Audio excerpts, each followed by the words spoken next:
বাংলা টক আমার ইউটিউব চ্যানেলে আপনাদের সকলকে স্বাগত। অন্যান্য দিনের মতন আজকেও আমি আমার প্রতিবেদন নিয়ে আপনাদের সামনে উপস্থিত হয়েছি। প্রতিবেদনের শুরুতেই প্রতিদিনকার মতন আমার আপনাদের কাছে আবেদন থাকবে, আপনারা আমার এই ছোট্ট ইউটিউব চ্যানেলটিকে সাবস্ক্রাইব করুন। আপনাদের গুরুত্বপূর্ণ মতামত আমার ভিডিওর কমেন্ট বক্সে লিখে জানান। ভিডিওগুলো ভালো লাগলে অবশ্যই লাইক করুন এবং শেয়ার করে ছড়িয়ে দিন।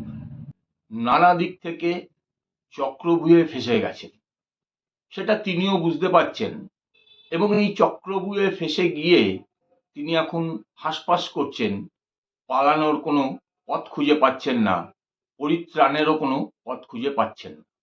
আমি আমাদের রাজ্যের সর্বজন বিদিত পিসিমণির কথা বলছি, আমাদের রাজ্যের বঙ্গেশ্বরী মুখ্যমন্ত্রী।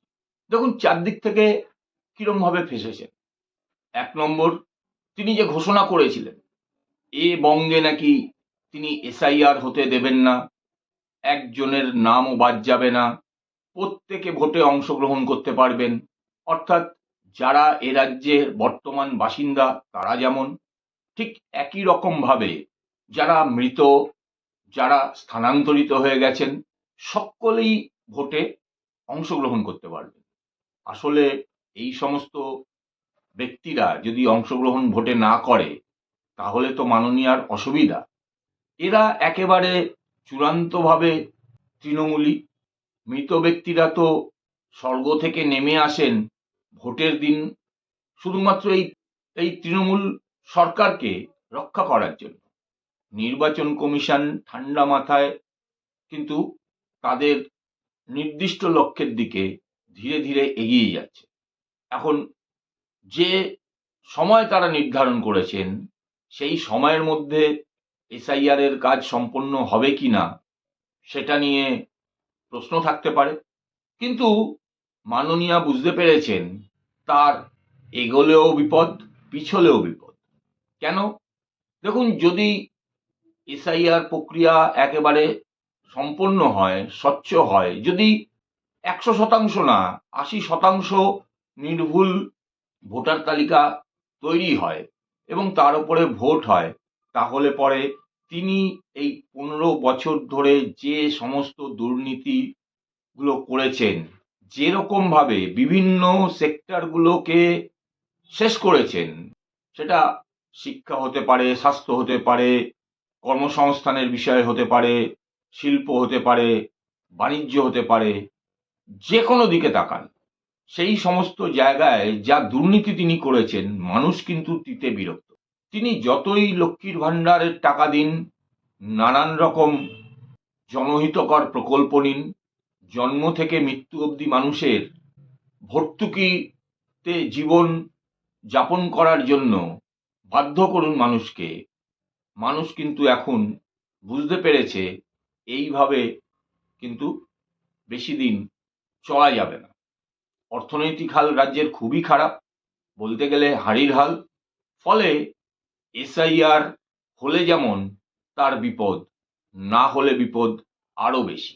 এবং আরও বেশি এই কারণেই, এসআইআর না হলে পরে ভোটও হবে না এবং ওই 5ই মে তার মধ্যে যদি নতুন সরকার নির্বাচিত হয়ে শপথ না গ্রহণ করতে পারে তাহলে পরে নির্দিষ্টভাবেই রাষ্ট্রপতি শাসন হবে। তখন কিন্তু রাজ্যের এই প্রশাসনের দায়িত্ব মাননীয়ার হাতে থাকবে না। তিনি নবান্নর 14 তলা থেকে বসে এদেরকে পরিচালনা করতে পারবেন না। তখন সেটি কিন্তু চলে যাবে ওই মধ্য কলকাতার লোকভবন নামে যে নতুন নামকরণ হয়েছে বাড়িটা, সেই বাড়ির যিনি বাসিন্দা তার হাতে।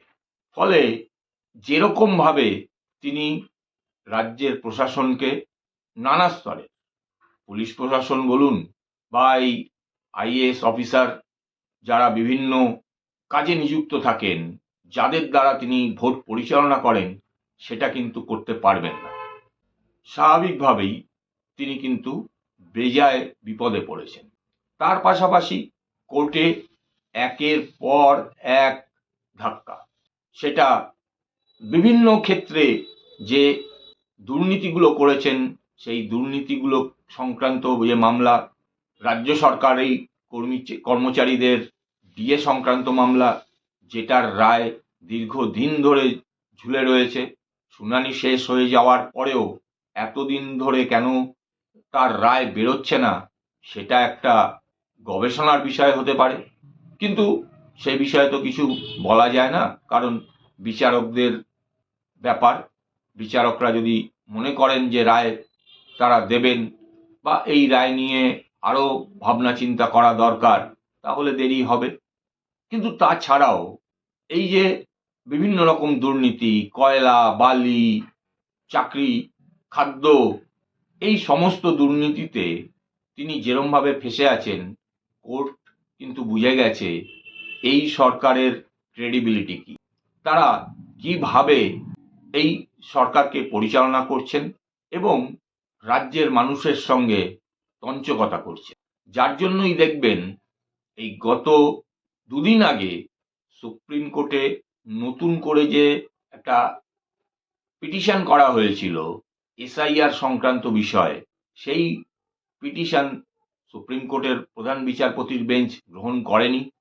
তারা পরিষ্কার জানিয়ে দিয়েছেন যে এইভাবে বারবার করে নতুন নতুন পিটিশন করা এবং কেসকে দীর্ঘায়িত করে এসআইআর প্রক্রিয়াকে ব্যাঘাত ঘটাতে চাইছে রাজ্য সরকার, যেটা আর করানো যায় না। এবং যে ডেটে শুনানি আছে, অর্থাৎ ৩রা ফেব্রুয়ারি, সেই ডেটেই শুনানি হবে। কারণ আবার নতুন পিটিশন নিয়ে তার আগে শুনানি করা মানে এই প্রক্রিয়াকে প্রহসনে পরিণত করা। পাশাপাশি নির্বাচন কমিশনও কিন্তু ধীরে ধীরে তাদের চাপ বৃদ্ধি করছে। সর্বশেষ তারা যে আদেশটি দিয়েছেন, সেটাতে দেখা যাচ্ছে ২৫ জন রাজ্যের আমলা, আইএএস, আইপিএসকে তারা অন্য রাজ্যে পর্যবেক্ষকের জন্য মনোনীত করেছিলেন। এবং এটা তারা হঠাৎ করে করেননি। এর আগে পর্যবেক্ষকের জন্য রাজ্যের আধিকারিকদের নাম চেয়ে রাজ্য সরকারের কাছে ৩ থেকে ৪ বার তারা চিঠি দিয়েছিলেন, কিন্তু সেই চিঠির উত্তর আর সরকার দেয়নি।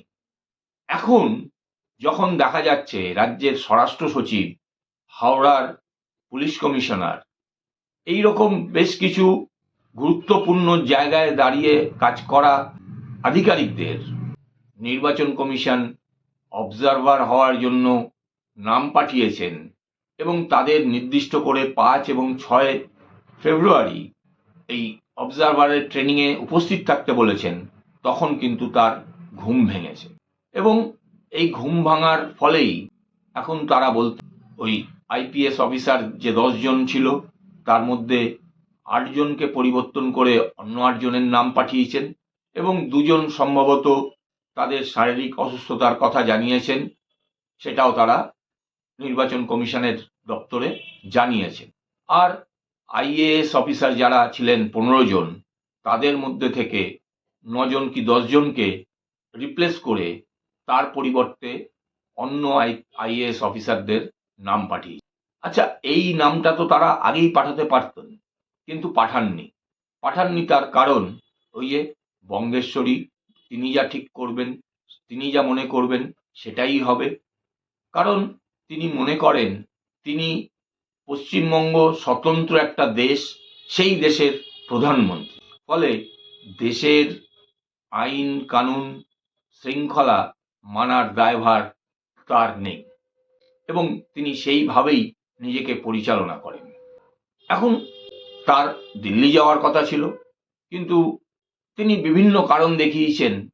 প্রথমত, মহারাষ্ট্রের উপমুখ্যমন্ত্রী অজিত পাওয়ার মহাশয়ের অকাল মৃত্যু, অ্যাক্সিডেন্টাল মৃত্যুতে তিনি যাচ্ছেন না, সেই কারণে। আবার পরবর্তী সময় এটাও বললেন যে আমাদের এই রাজ্যের আনন্দপুরে যে মর্মান্তিক ঘটনা ঘটেছে, সেই ঘটনার জন্য তিনি এই মুহূর্তে দিল্লি যাচ্ছেন না।